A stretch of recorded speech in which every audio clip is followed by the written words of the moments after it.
In mid-February on this show, we aired this piece of tape of a Tea Party leader in Washington state discussing Senator Patty Murray of Washington. How many of you watched the movie Lonesome Dove? What happened to Jake when he ran with the wrong crowd? What happened to Jake when he ran with the wrong crowd? He got hung. Well, that's what I want to do with Patty Murray. What happened to Jake when he ran with the wrong crowd? He got hung. That's what I want to do with Patty Murray. That happened at a Tea Party event in Washington state in mid-February. Today, a Washington state man was arrested for his threats to kill Senator Patty Murray. He's a 63-year-old Yakima, Washington man. He was reportedly so enraged by his opposition to health reform that his regular litany of what were described as vulgar and abusive messages for Senator Murray turned explicitly violent and threatening when health reform passed. Quote, "There's a target on your back now. It only takes one piece of lead. Kill the expletive senator. Now that you've passed your health care bill, let the violence begin." Quote, "I hope somebody gets through your security and blows your expletive brains out." Quote, "I hope somebody puts an expletive bullet between your expletive eyes." Quote, "I want to expletive kill you." Quote, "I do believe that every one of you expletive, socialist, democratic, progressive expletives needs to be taken out." The FBI managed to find and arrest the caller who left those messages this morning. They are charging him with threatening a federal official. After getting a subpoena to trace the man's blocked telephone number, an FBI agent called the man's phone number and pretended to be from the anti-health reform group Patients United Now. You'll remember that Patients United Now is part of Americans for Prosperity, the Koch industry-funded group that spent a good deal of the last year organizing those hands-off-my-healthcare rallies. Well, during the course of that call from the FBI agent, the affidavit in this case says the suspect, quote, repeatedly expressed his strong dislike for the recent health care reform legislation and, quote, confirmed that he regularly placed calls to Senator Murray's and Senator Maria Cantwell's offices. He also told the FBI agent that, quote, "I do pack," as in I carry a gun, "and I will not blink when I'm confronted," and that is a guarantee. It's not a threat, it's a guarantee. "I pack a .38, and if somebody says, I will not blink." He will not blink. The FBI determined that the man did indeed have a .38 revolver that was registered to him. He also had a valid concealed weapons permit. Today also, Congressman John Lewis of Georgia released a sample of what he has faced from opponents of health reform. This is a voicemail that Congressman Lewis released today. "I ain't getting a health insurance. That gonna go tell me I gotta get some health insurance. I ain't paying a fine. Tell that to come put my in jail if you don't like it. All them other voted for that Obama and all them white trash honkies that voted for that communist socialist stuff. Dumb motherfucker. I ain't getting a mandatory health insurance stuff. Mother, bunch of white trash honkies. Some of communists vote for the I go fight no war so I could be forced to do something I don't want to do. So all y'all you John Lewis, worthless communist. We also learned today of an arrest in Texas after a 27-year-old man declared that he intended to use deadly force to stop abortions from being provided at a specific named clinic that provides abortions in Dallas, Texas. Oddly, the man made the threat in a court filing. He was trying to file a complaint against the Supreme Court demanding that the Supreme Court make abortion illegal immediately. In this hoopty filing, the man said, quote, "I will try to stop an abortion using oral words, and if words are not enough, I will use physical force if necessary, and if anyone tries to physically stop me, I will overcome that force, and if I must use deadly force to defend the innocent life of another human being, I will."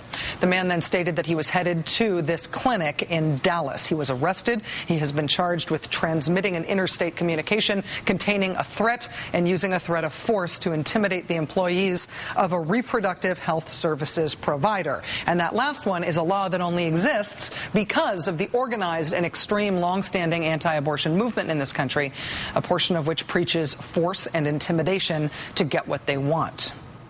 In the midst of this climate right now in the country, conservative gun rights advocates are organizing armed shows of force in state capitals around the country, culminating with what they say they wish could be an armed march on Washington on April 19th of this year. April 19th of this year, of course, not only the anniversary of the Waco disaster, not only the anniversary of the start of the American Revolution, but most recently the anniversary of the Oklahoma City bombing by anti-government extremist, militia-affiliated gun rights enthusiast Timothy McVeigh. That bombing was on April 19th, 1995. There will be an armed group marching on April 19th of this year in Virginia, just across the Potomac from downtown Washington, D.C. They say they're getting as close as they can legally get to Washington with loaded weapons. Simultaneously, on the grounds of the Washington Monument, there will be the Second Amendment March, unarmed but only reluctantly so.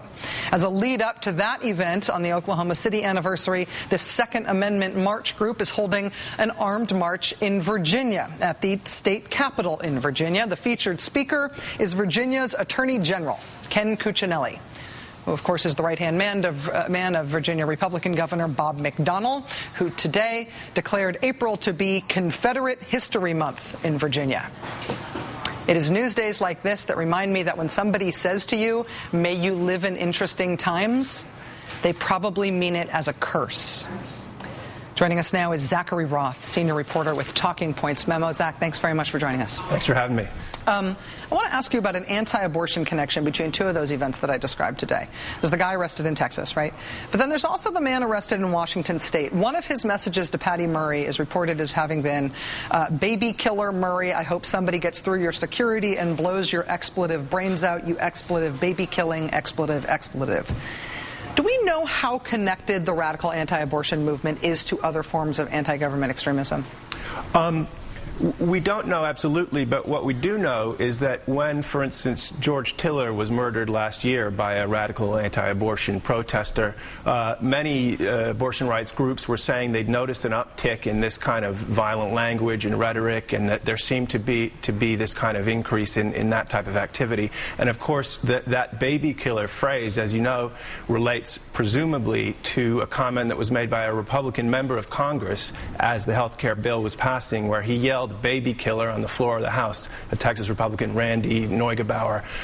And this guy, as we saw in some of his other comments, was clearly watching the news and paying attention to the health care reform bill. So it's certainly not a stretch to think he was picking up on that rhetoric and sort of taking it a step further. Certainly, although he doesn't have to have been quoting Neugebauer in order to have said that. That's the sort of thing that's been yelled by anti-abortion extremists for a long time. I have been yelled at and called a baby killer myself for discussing pro-choice views.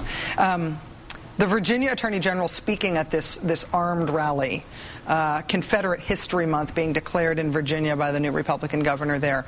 Politicians like Governor Bob McDonnell in Virginia is being sort of touted as the new face of the Republican Party.